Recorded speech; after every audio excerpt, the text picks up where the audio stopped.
series went the way that it did? They're playing great basketball. You just gotta give them credit. They're playing. They're on a heater. They're in a groove. Just got to give them a ton of credit. Congrats to Mike and their staff. And I don't want to go like and detract from our what we've done this postseason. I just I think sometimes you got to give the other team credit for playing great basketball. Why do you think ultimately your group came up short of reaching the finals this year? I don't. I'll tell you what didn't help was losing those 2 game 6s. Haven't been in this kind of a long time and seen this before. I think you have to take advantage of those opportunities. And the way the scheduling's set up in the league, and that's a whole nother topic I could go off on. You get on a hectic schedule, and that's not to say we win those games. We beat the Knicks. I'm not saying that, but I think it gives us a better chance. But I think the density of the frequency of the games, with it never had 2 days rest, the whole deal. Played a part in it. Definitely, I'm not going to say that's the reason we lost, but we would have had a better chance. I think we win. We take care of business in those game 6s. I think that's the. If I have one regret, that 2 regrets, I guess you'd say. Chris. Hey, Kenny. Chris.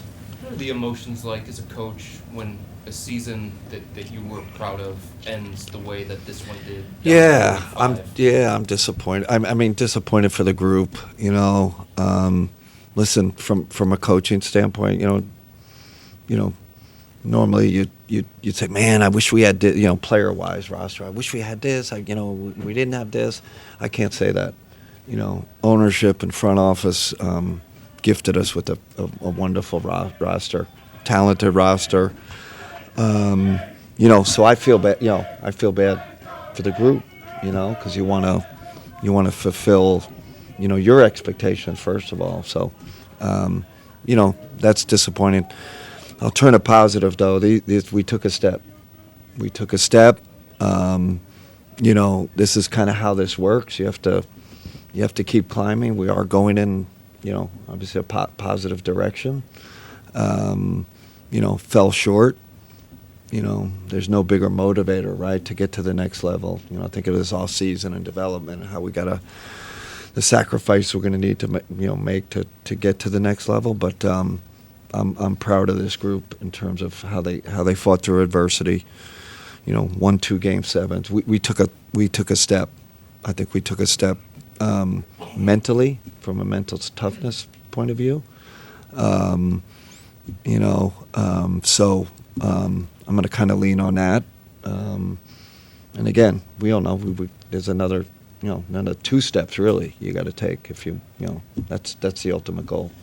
There's obviously a tough reality in the NBA. You guys have the highest priced roster. You're the only team in the second apron, and it's hard to stay there financially.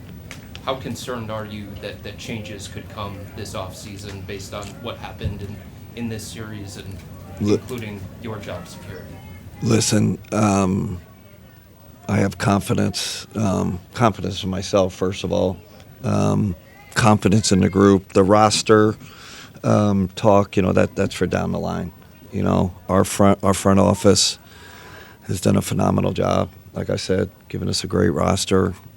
Obviously there'll be decisions to be made, like every summer. But I think we're doing pretty well with those decisions since I've been here. So just keep trusting our process, trust our collaboration. Jamal, you after Game 7 against Detroit, you said you were going to shout out Donovan to win the loss. Just kind of curious again, going back to him. He feel like in that first quarter, he had 12 points. Like almost feel like he was almost trying to will you guys there. Just yeah. Some of his season, the effort that he tried to give you. I don't know, how did you sort of just take away and leave? Yeah, he's our leader. At the end of the day, he's our leader. I knew he was going to come out aggressive, and didn't surprise me. And then post game, I go to. He's the first guy that I want to hear talk, not me. And he gives a great message. Some of the stuff I just said about us having to handle, Game 6 better. Game 6 is better, and those are lessons for the group.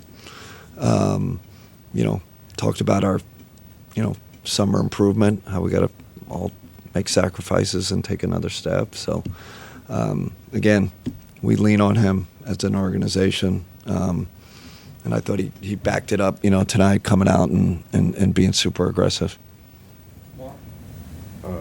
Staying on Donovan, is there anything you could reveal now from a physical standpoint? I think he just came back to me, saying, it's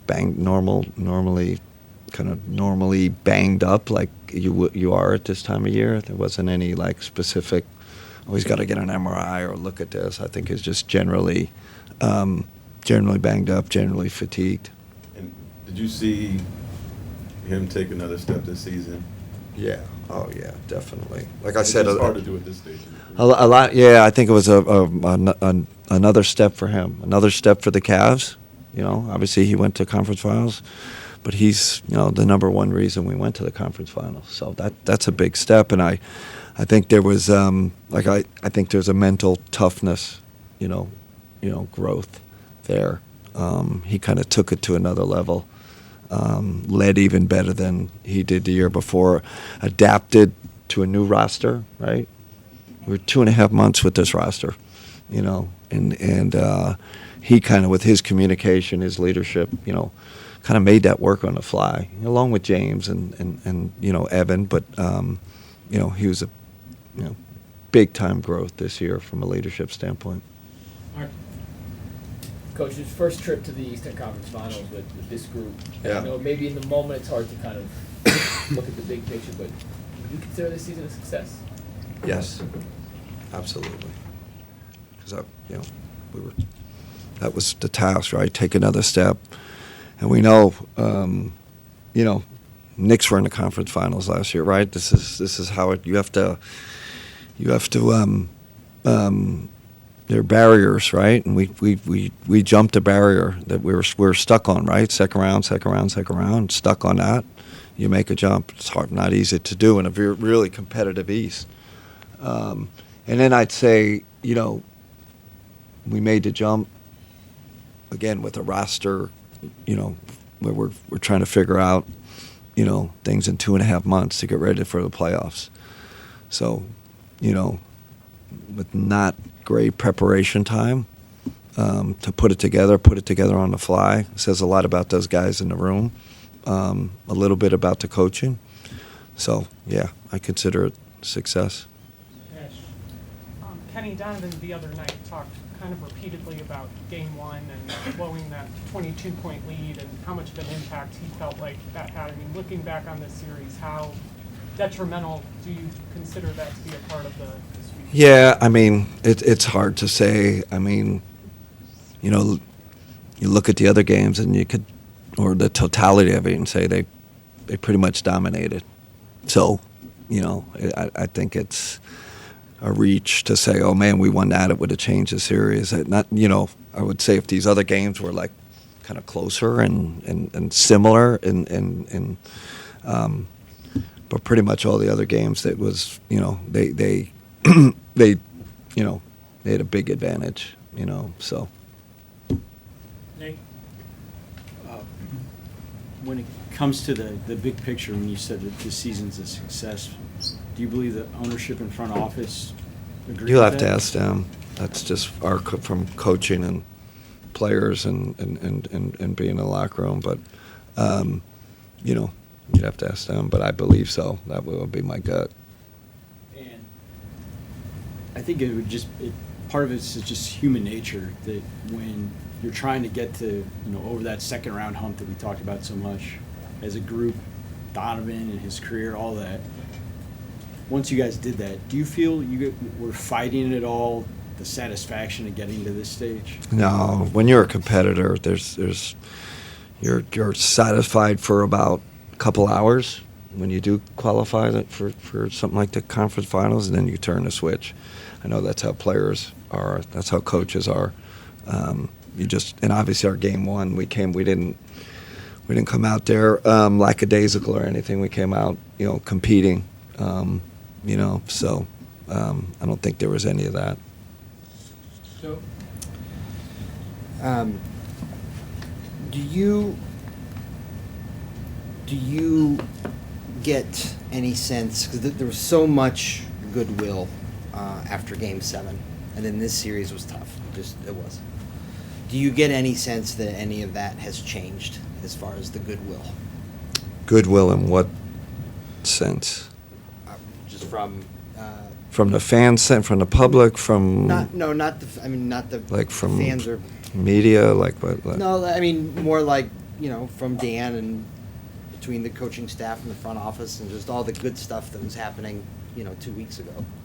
I mean, listen, you're disappointed. I mean, everybody's disappointed, right? But I think in these situations, you got to take a step back. And I think that's what I think we do a really good job as an organization. You got to look globally. How does this season go? And again, I wish it's hard for me to sit up here and speak for someone that's not here. So what you're asking is pretty difficult. I would just say from a player and coach's perspective, being with that group in there, like pretty darn proud of what we did. And that for me, from a coach's side, that's my, intimate relationship with the players. Yeah, I think a lot of goodwill, a lot of good feelings.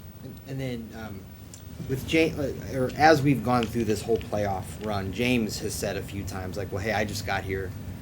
I've only been around 2 months. Like, it takes a while. Do you feel like with more time, you can win with this team? Yeah, I think we need, but like I think Dan, Dan's, is it, we obviously have to make decisions. It's probably not going to be the same roster, so, but I love this group. Like I said in the beginning, I think the group we put together, I wouldn't change it for anything, right? Considering the parameters of what we have. So, yeah, I think I'd love to get a full training camp. Love to get more reps with this group. We're, like I said, doing it on the fly a little bit. But yeah, love the group. Okay, just gonna wrap it, Coach. All right, Okay. thanks so much.